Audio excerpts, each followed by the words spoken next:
there comes a moment, quiet and piercing, when we realize that the rest of our life doesn't begin someday. It begins the moment we stop waiting to be allowed to live it. After 60, you don't owe the world a performance. There is a quiet pressure many people feel after 60, a subtle suggestion that unless you are living your retirement a certain way, you're doing it wrong. Maybe you're not traveling the world like your friends. Maybe you're not babysitting the grandkids every weekend. Maybe you're not spending your days in clubs, community events, or endless social circles. And somehow, even in this chapter of life where freedom was promised, you still find yourself explaining, or worse, apologizing for living differently. Let's be clear, there is no single way to age, to rest, or to reclaim your time. And there's certainly no moral prize for overextending yourself to meet other people's ideas of a fulfilling retirement. Whether you spend your days tending a garden, reading books in silence, walking alone, or learning something new just for fun, your life doesn't need to be validated by productivity, social buzz, or other people's understanding. You don't owe anyone an explanation for choosing simplicity over chaos, solitude over noise, or peace over pleasing. Living differently is not defiance, it's authenticity. You've spent too many years trying to fit into molds designed for someone else's comfort. Now you get to design your life around your own. No more apologizing for not being available, for not picking up every call, for choosing what feels good in your body and your spirit. There is wisdom in withdrawing from what drains you, and courage in saying, this is enough for me. When you stop apologizing for living differently, you make space for deeper joy and integrity. You stop performing and start belonging to yourself.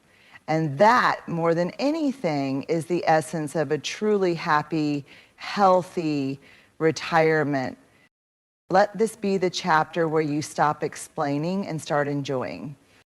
Someday when things settle down, someday when I lose the weight, someday when the kids don't need me as much, someday when I feel ready, we whisper these lines to ourselves like promises. Soft little delays that feel responsible or realistic. But the truth is, someday often becomes never if we're not careful. After 60, it's easy to keep deferring your own joy, healing, and personal dreams. You've spent decades meeting the needs of others, following schedules, responding to urgency, and carrying obligations. So when freedom finally arrives, it can feel unfamiliar, almost uncomfortable. And that's when someday shows up again, dressed as caution, cloaked in fear, whispering that you're too late or too tired or too unsure. But here's the hard truth wrapped in deep compassion. This is not a rehearsal. This is the real thing. This moment right now is your life. You are not promised 5 more years, 10 more summers, or 20 more tries. That doesn't mean you should panic or rush. It means you should start. Start where you are with what you have in whatever state you're in. Maybe it's starting that novel you've dreamed about writing, or joining a class that has nothing to do with being productive and everything to do with being curious. Maybe it's getting on a train just to see where it goes, or wearing the outfit that feels too bold, or telling someone how deeply you care about them, or finally, forgiving yourself for what you didn't know back then. Someday, thinking keeps you locked in preparation mode, waiting for the stars to align, but life has always been a little messy, hasn't it? The beauty begins when you stop waiting for perfect conditions and start living within the realness of now. There's nothing reckless about choosing joy now. There's nothing irresponsible about saying, I've waited long enough. You're not too late. You're just in time for your own life. Letting go of someday is an act of rebellion against fear and a sacred act of devotion to yourself, because now is where the magic happens. Now is where your life reclaims you. There is a quiet, almost invisible habit many of us develop over time, shrinking ourselves. We do it to keep the peace. We do it to avoid confrontation. We do it because somewhere along the line, we were taught that being too much, too bold, too emotional, too direct made other people uncomfortable. And after 60, many people are still stuck in this old pattern, whispering their truth instead of speaking it, holding back their light to avoid casting a shadow on someone else's insecurity. But here's the truth. Your strength is not a threat. Your voice is not too loud. Your presence is not too big. You've spent a lifetime holding things in, opinions, pain, dreams, wisdom. Because somewhere deep down, you feared what would happen if you showed up fully. But that version of you that plays small, that version isn't honest, and it certainly isn't free. At this point in your life, you don't need to seek permission to take up space. Emotionally, physically, spiritually, you've earned every inch of ground beneath your feet. You've carried generations. You've survived silence. You've witnessed losses.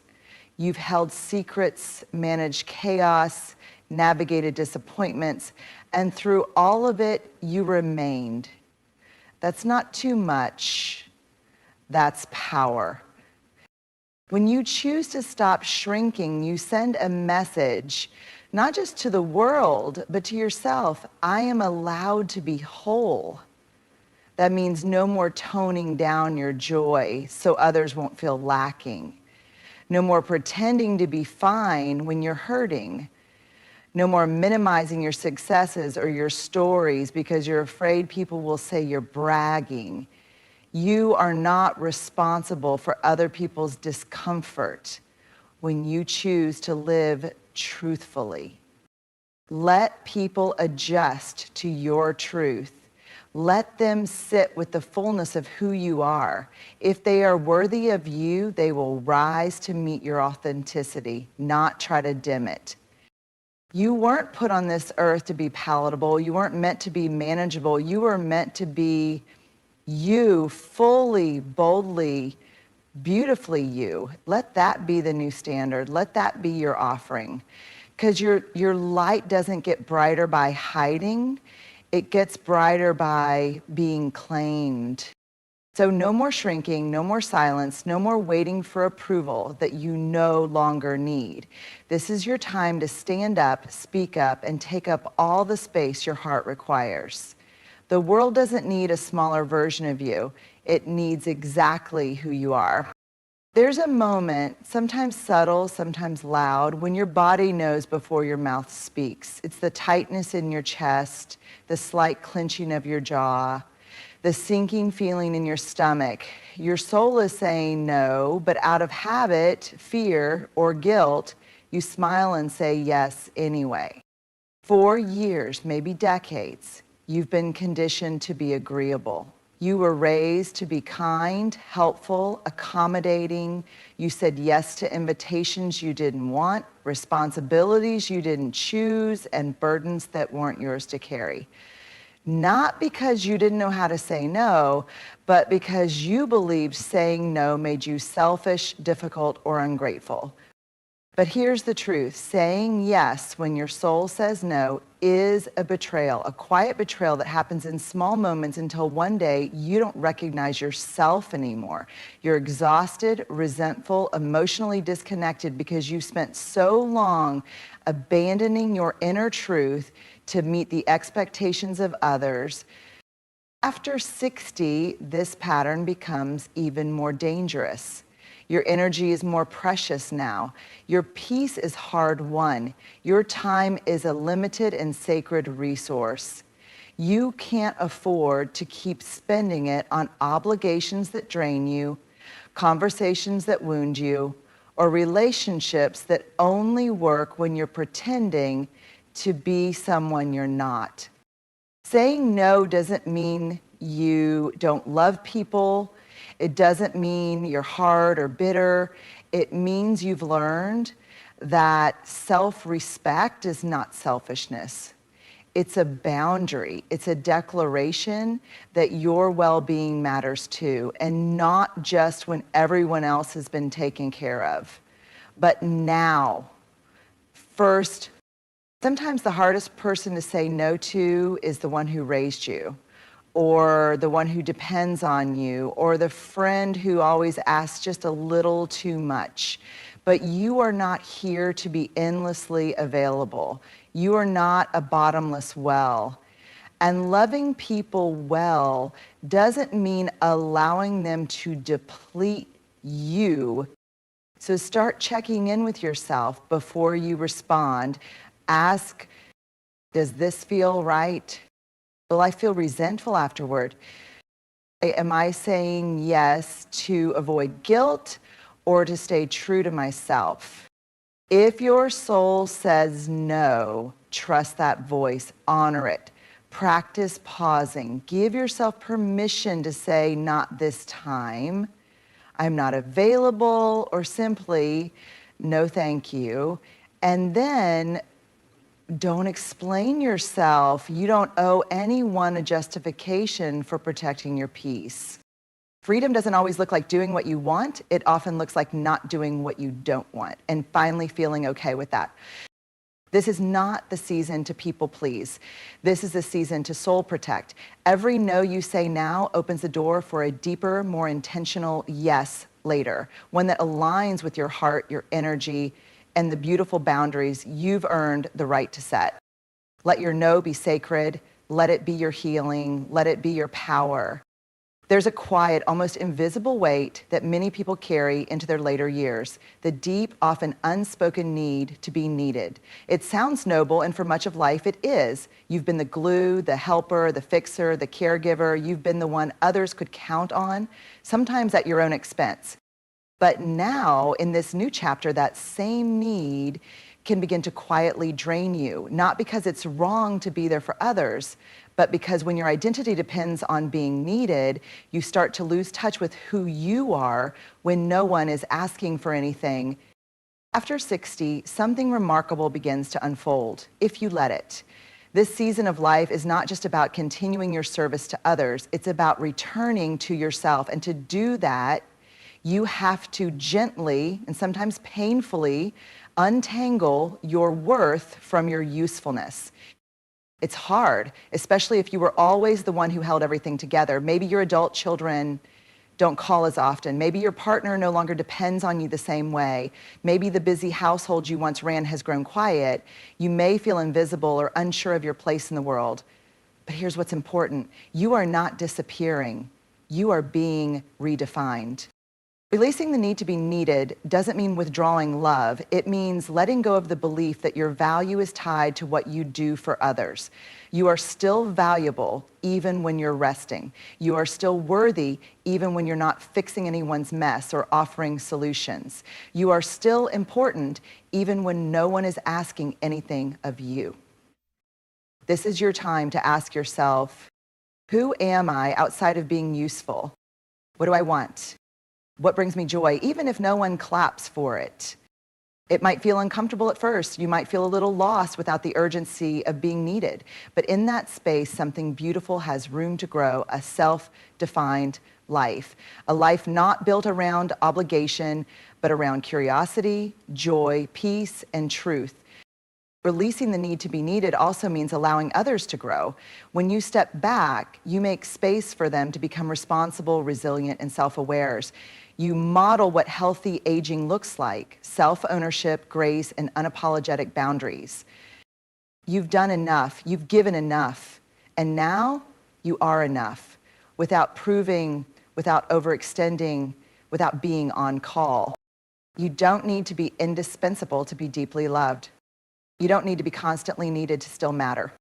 You can exist in fullness, with or without a role to play. So let go, gently, lovingly, boldly, and watch what returns to you. Time, clarity, purpose, and the sacred space to become more you than you've ever been. Regret is a heavy traveler. It doesn't shout, it whispers. It tiptoes into your quiet moments, revisiting old scenes, reminding you of words you didn't say, choices you wished you'd made differently, time you didn't know was running out.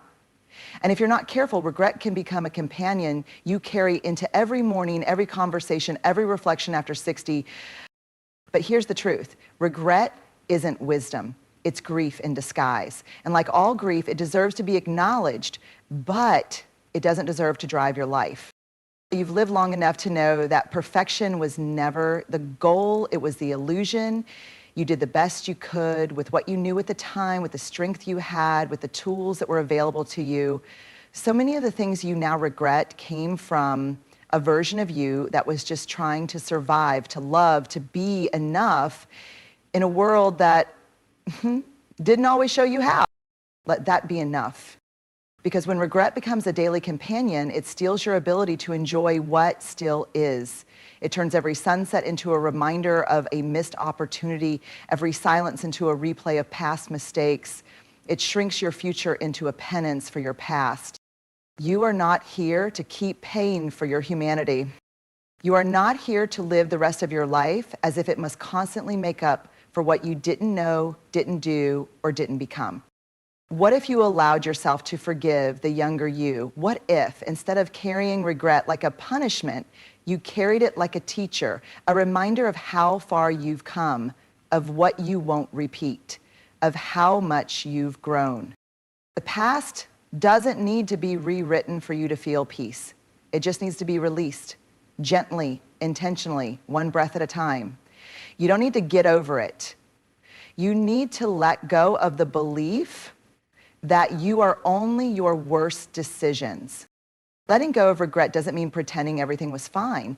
It means recognizing that your healing is more important than your shame. It means choosing to live fully now without dragging the weight of yesterday into every tomorrow. You are still here. That means there is more for you to feel, more for you to learn, more for you to give, more for you to love, and more for you to receive. Regret may visit, but it doesn't have to stay. Open the door, let it speak, and then kindly, firmly tell it that your story is not over and you refuse to let the rest of your life be written in past tense. You are not the mistakes. You are the lessons. You are not the loss. You are the grace that followed. Let that be your new companion. 9 things to stop doing after 60 for a happier, healthier retirement. There's a sacred shift that happens when you finally stop living to meet expectations and start living in alignment with your soul. After 60, life is no longer about proving, pleasing, or performing. It's about returning to yourself, to your truth, to the quiet wisdom that's been patiently waiting underneath all the noise. You are not here to be who you once were. You are not here to apologize for the ways you've changed. You are here to honor the years that shaped you and to release the habits that no longer serve you. This chapter of life is not about shrinking, waiting, or sacrificing your joy to remain useful in someone else's story. It's about living freely, choosing boldly, loving intentionally, and letting go courageously. Let go of the someday. Let go of shrinking to make others feel okay. Let go of obligations that drain your spirit. Let go of needing to be needed to feel seen. And let go of regret as your daily lens. You've earned rest. You've earned peace. You've earned a life that fits you, not just the roles you've played. So say no when you mean it. Speak up when you feel it. Be bold in your becoming. Because this isn't the end of your story. It's the most honest, unfiltered, and powerful chapter yet. You're not fading. You're not done. You're not too late. You're just finally free.